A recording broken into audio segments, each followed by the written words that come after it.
Hello, my dear friends. How are you? I hope you will fine. Once again, I am over here with your first chapter, class 10th, Geography, part 2nd. So let's continue. Development of resources. Resources का development. Resources are vital for human survival as well as for maintaining the quality of life. Resources किस लिए महत्वपूर्ण है? जीवन के लिए भी और जीवन की गुणवत्ता बनाए रखने के लिए भी। It was believed that resources are free gift of nature. ऐसा विश्वास किया जाता था, माना जाता था कि जो रिसोर्सेज मिले हैं हमें वो प्रकृति की तरफ से फ्री में उपहार स्वरूप मिले हैं। As a result human being use them indiscriminately. इसलिए ह्यूमन बीइंग ने उनको बहुत ही गलत तरीके से अंधाधुंध उपयोग करना शुरू कर दिया। And this has led the following major problems. और इससे निम्नलिखित समस्याएं उत्पन्न हो गई। कौन कौन सी समस्याएं? Depletion of resources for satisfying the greed of few individuals. कुछ व्यक्तिगत लोगों के द्वारा अपने लालच को पूरा करने के लिए रिसोर्सेज का दोहन किया जाने लगा, रिसोर्सेज को डिप्लीशन किया जाने लगा। Accumulation of resources in few hands. जो रिसोर्सेज हैं उनका संचय, अकोमोलेशन कुछ हाथों में ही रह गया। विच इन टर्म, जिससे हुआ क्या? Divided the society into two segments. समाज को दो भागों में बांट दिया। First one have and second one have nots. एक तो वो जिनके पास कुछ था और दूसरे वो जिनके पास कुछ नहीं था। मीन्स रिच और poor. Indiscriminate exploitation of resources has led to global ecological crises such as global warming, ozone layer depletion, environmental pollution and land degradation. इनके गलत तरीके से यूज से जो ग्लोबल इकोलॉजिकल क्राइसिस है वो भी उत्पन्न हो गया, जैसे global warming, ozone layer depletion, environmental pollution etc. ठीक है। टेम्परेचर अर्थ का बढ़ता जा रहा है। जो हमारे ग्लेशियर्स हैं वो क्या हो रहे हैं? पिघल रहे हैं। और आपने ये भी सुना होगा जो ओजोन लेयर है उसमें क्या हो रहा है? एक छेद हो रहा है धीरे धीरे।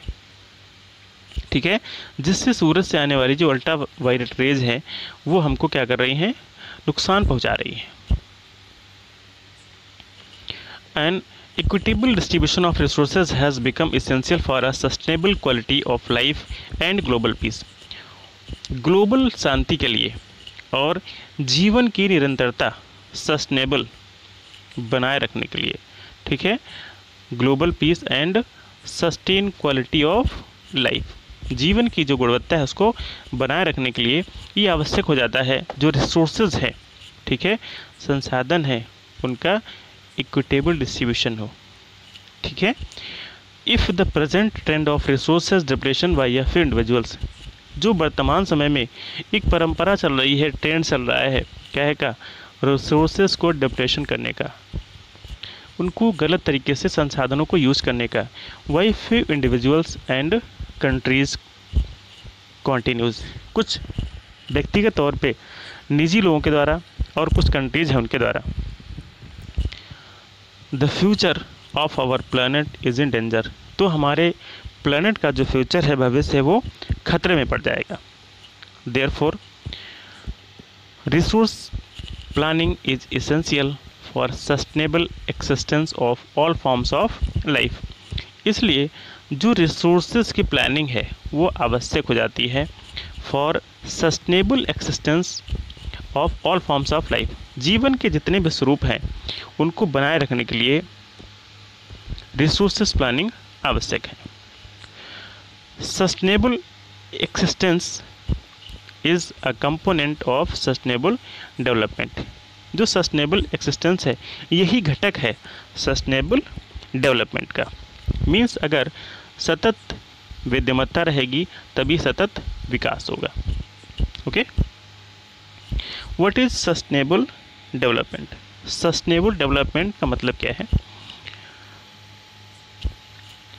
Sustainable economic development means development should take place without damaging the environment. एक ऐसा विकास, ऐसा डेवलपमेंट जिससे हम अपने पर्यावरण को नुकसान न पहुंचाएं और अपना विकास भी कर लें, ऐसे विकास को हम सस्टेनेबल डेवलपमेंट कहते हैं। And development in the present should not compromise with the needs of the future generation.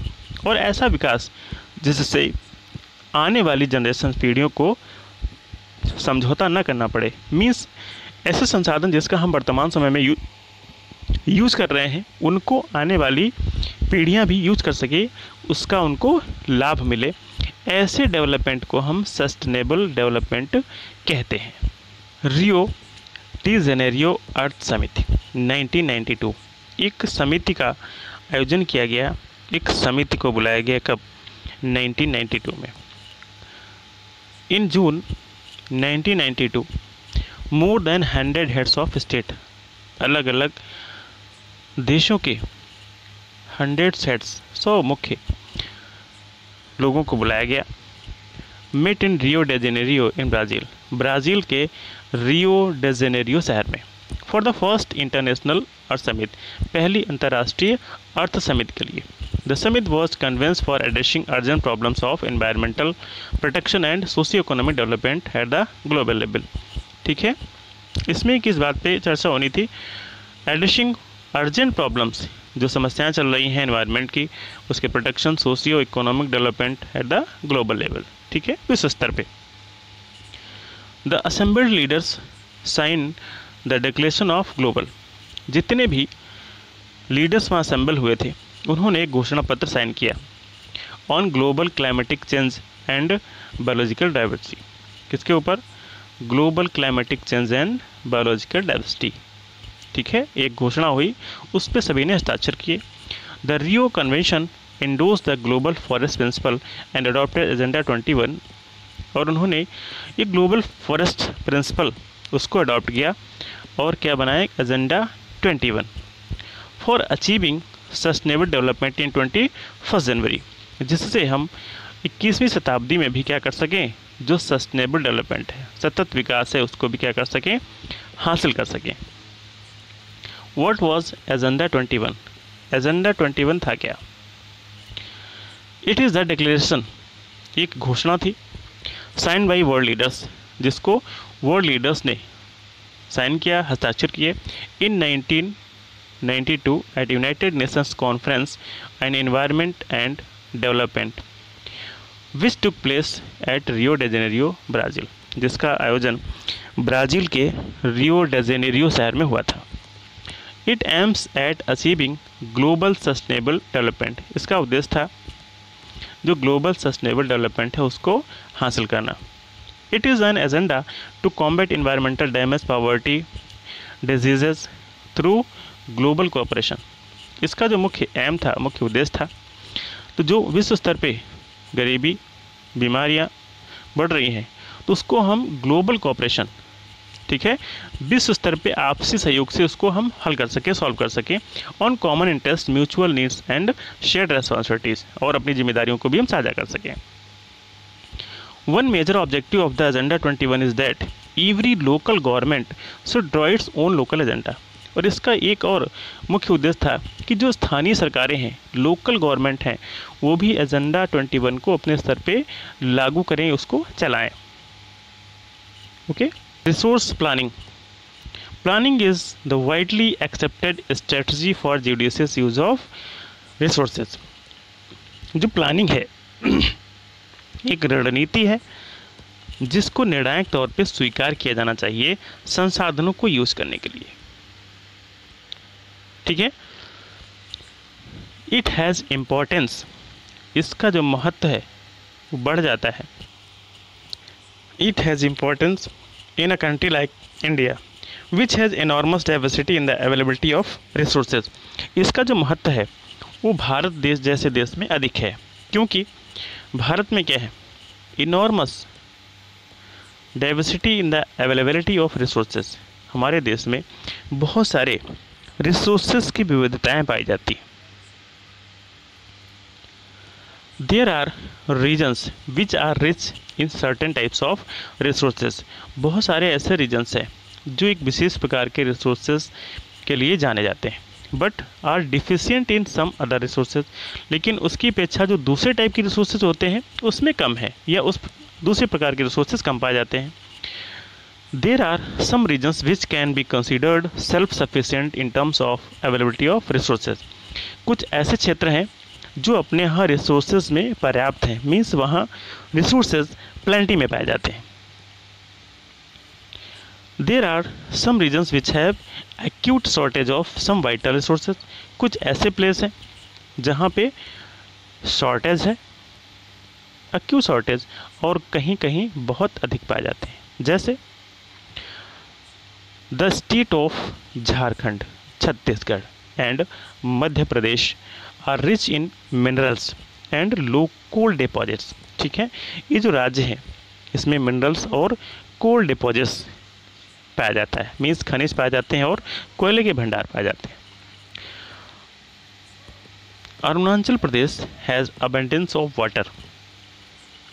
Arunachal Pradesh में क्या है, पानी की बहुत अधिक उपलब्धता है, but lacks in infrastructural development. लेकिन जो ढांचागत विकास है, इंफ्रास्ट्रक्चरल डेवलपमेंट है, उसकी कमी है। The state of Rajasthan is very well endured with solar and wind energy. Rajasthan में सोलर एनर्जी बहुत है, वाइंड एनर्जी की भी संभावनाएं हैं, but lacks in water resources, लेकिन जल संसाधनों की कमी है। The cold desert of Ladakh is relatively isolated from the rest of the country. और लद्दाख जो कोल्ड प्लेस है ये हमारे देश से थोड़ा अलग थलग है। It has very rich cultural heritage.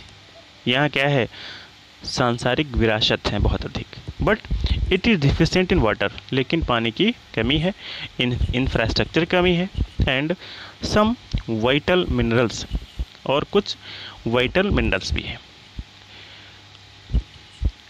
This calls for balance resources. तो ये समय है काहे का, रिसोर्सेज को बैलेंस करने का, ठीक है, और उनकी प्लानिंग करने का at the national level, state level, regional and local levels. ठीक है, तो जो भी रिसोर्सेज हैं उनका क्या हो सके, संतुलन हो सके, बैलेंसिंग हो सके, तो ज़रूरत है उसकी प्लान करने की, जिससे इनका लाभ सभी को मिल सके। Resource planning in India. Resource planning is a complex process which involves. Resource planning एक जटिल प्रक्रिया है, कॉम्प्लेक्स प्रोसेस है, जिसमें क्या कौन कौन चीज़ें शामिल हैं। Identification and inventory of resources across the regions of the country. किसी भी कंट्री के किस क्षेत्र में कौन कौन से रिसोर्सेज पाए जाते हैं, उनको क्या करना है, उनको पहचानना है और उनकी एक लिस्ट बनानी है, इन्वेंट्री बनानी है। दिस इन्वॉल्व, उसके लिए कौन कौन चीज़ें शामिल कर दी पड़ती हैं, सर्वे करना पड़ता है, उसकी मैपिंग करनी पड़ती है, and qualitative and quantitative estimation करना पड़ता है, उनका अनुमान लगाना पड़ता है, उनकी गुणवत्ता कैसी है और वहाँ मात्रा कितनी है, and measurement of the resources, resources का मेजरमेंट भी करना पड़ता है। इवॉल्विंग अ प्लानिंग स्ट्रक्चर, और एक प्लानिंग स्ट्रक्चर की आवश्यकता पड़ती है। इंडोर्ड विद एप्रोप्रिएट टेक्नोलॉजी, जिसके लिए उचित टेक्नोलॉजी की आवश्यकता पड़ती है, एप्रोप्रिएट टेक्निक की, स्किल की, इंस्टीट्यूशनल सेटअप की, for implementation resource development plans. ठीक है, और रिसोर्स डेवलपमेंट प्लान को लागू करने की। Matching the resources development plans with overall national development plans, और जो रिसोर्सेज डेवलपमेंट प्लान्स हैं उनको मैच कराना पड़ता है ओवरऑल जो अंतर्राष्ट्रीय विकास के प्लान से उनसे। India has made concerted effort for achieving the goals of resources planning. Bharat हमेशा से ही जो रिसोर्सेज हैं उनकी प्लानिंग करता रहा है, उनको हासिल करता रहा है, right from the first 5 year plan, पहली पंचवर्षीय योजना से ही जो लॉन्च हुई थी आफ्टर इंडिपेंडेंस, आज़ादी के तुरंत बाद। The availability of resources is necessary condition for the development of any region. किसी भी क्षेत्र के विकास के लिए संसाधनों की उपलब्धता होना एक आवश्यक शर्त है। मीन्स अगर किसी क्षेत्र का विकास आप चाहते हैं तो वहाँ क्या होने चाहिए, संसाधन होने चाहिए। लेकिन mere availability of resources in the absence of corresponding changes in technology and institution may hinder development।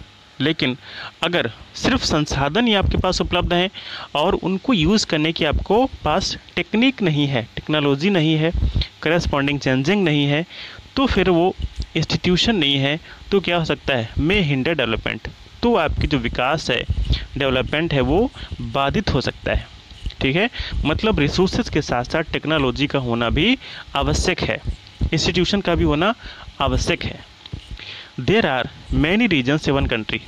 हमारे देश में ऐसे बहुत सारे क्षेत्र हैं that are rich in resources, जो रिसोर्सेज में कैसे हैं, रिच है, rich in resources, but these are included in economically backward regions. लेकिन इनको फिर भी आर्थिक रूप से पिछड़े रीजन्स कहा जाता है, economically backward region. On the contrary, दूसरी तरफ, there are some regions which have poor resources base. कुछ ऐसे क्षेत्र हैं जहाँ रिसोर्सेज संसाधन कम है, but they are economically developed, लेकिन वो आर्थिक रूप से कैसे हैं, डेवलप हैं। मतलब रिसोर्सेज का होना ही पर काफ़ी नहीं है, उसका यूज़ होने के लिए उनको संसाधन बनाना है। ठीक है, तो उसके लिए आपको टेक्निक का होना भी ज़रूरी है। The history of colonization reveals that rich resources in colonies were the main attraction for the foreign invaders.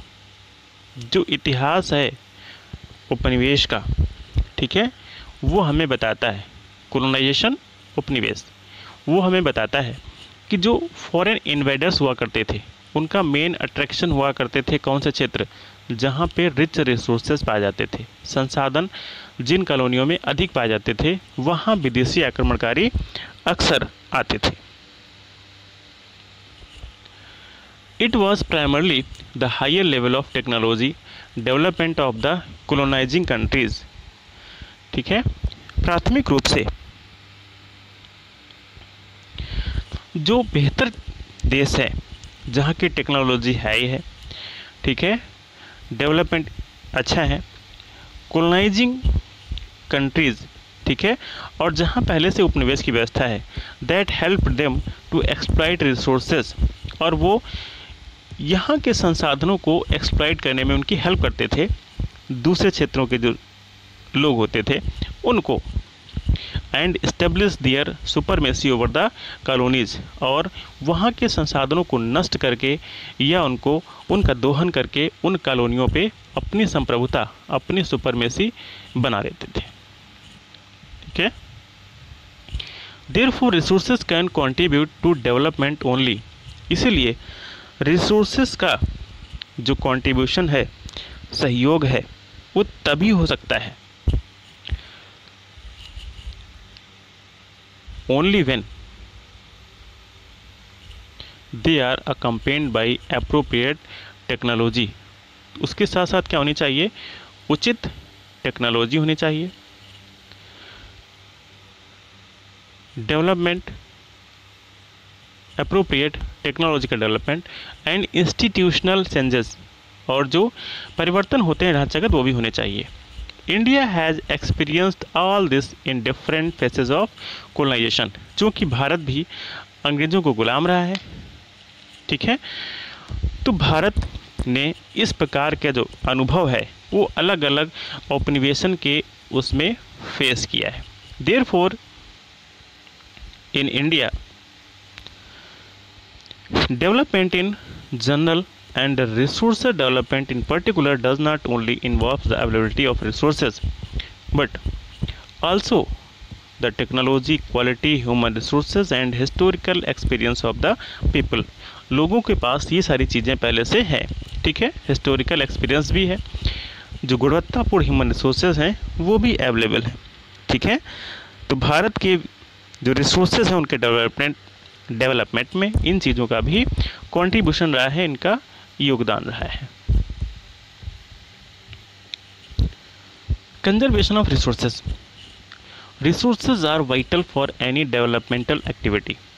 जो रिसोर्स होते हैं वो किसी भी विकास की क्रिया में सहायक होते हैं, किसी भी प्रकार की डेवलपमेंटल एक्टिविटी में हमारी क्या करते हैं, हेल्प करते हैं। But irrational consumption and over utilization of resources may lead to socio economic and environmental problems. लेकिन अगर हम इनका गलत तरीके से यूज़ करते हैं, ओवर यूटिलाइजेशन करते हैं, इरेशनल कंजप्शन करते हैं, इससे क्या होगा, इन्वायरमेंटल प्रॉब्लम्स क्रिएट होंगी। To overcome these problems resource conservation at various level is important. इन समस्याओं से छुटकारा पाने के लिए हमें अपने स्तर पे जो रिसोर्सेज हैं उनका कंजर्वेशन, संरक्षण करना आवश्यक हो जाता है। This had been the main concern of the leaders and thinkers. जो हमारे नेता रहे हैं, लीडर्स रहे हैं और विचारक रहे हैं, उनका ये मुख्य उद्देश्य रहा है। पास्ट में भी कुछ ऐसे लीडर्स हुए हैं। फॉर एग्जाम्पल, उदाहरण के तौर पे Gandhi ji was very apt in voicing his concern about resource conservation in this word. अपने शब्दों के द्वारा गांधी जी रिसोर्स कंजर्वेशन के बारे में बता रहे हैं। कैसे? There is enough for everyone. यहाँ सबके लिए कुछ ना कुछ है, एवरीबॉडीज नीड, ठीक है, सभी के लिए कुछ ना कुछ यहाँ पे है। मीन्स हमारे पास हर व्यक्ति की आवश्यकता की पूर्ति हो सके, इतना तो है। But not for anybody's greed, but किसी के लालच को संतुष्ट करने के लिए नहीं, ऐसा गांधी जी ने कहा। मीन्स ये कहीं ना कहीं इंडिकेट करता है रिसोर्स कंजर्वेशन की तरह। मीन्स हमें जो रिसोर्सेज मिले हैं उनको हमें इस वे में यूज़ करना है कि सबको वो रिसोर्सेज मिल पाएँ।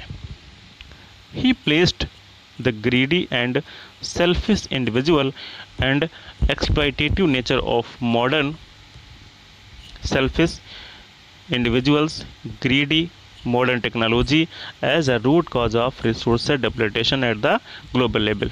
इन्हीं चीज़ों को, ये जो चीज़ें हैं, greedy, selfish individuals, exploitation nature of modern technology, इन सब चीज़ों को माना है ये मुख्य जड़ें हैं कहे कि रिसोर्स डेप्लेटेशन की।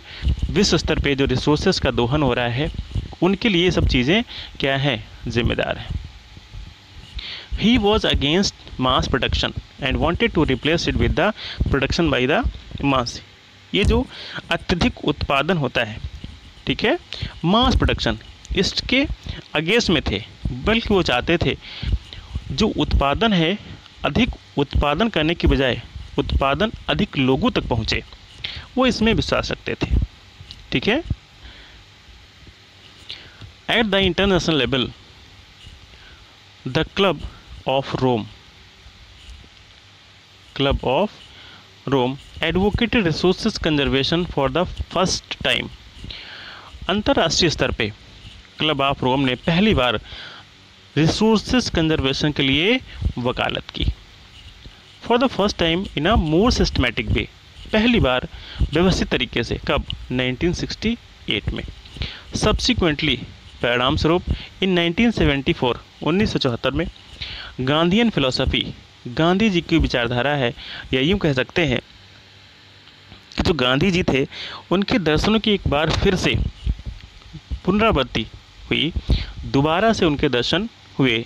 Was once again presented by Schumacher. किसके द्वारा? शुमेशर के द्वारा। एक उन्होंने बुक लिखी जिसका नाम था स्मॉल इज़ ब्यूटीफुल। इसमें गांधी जी की विचारधारा झलकती है। The seminal contributed with respect to resource conservation at global level was made by the Brundtland Commission report। एक ऐसा ही सम्मानपूर्वक सेमिनल कंट्रीब्यूशन दिया गया रिसोर्सेज के लिए conservation eight global level, global स्तर पर रिसोर्सेज को कंजर्व करने के लिए, was made by Brundtland commission report. एक रिपोर्ट सौंपी गई ब्रंटलैंड के द्वारा 1987 में।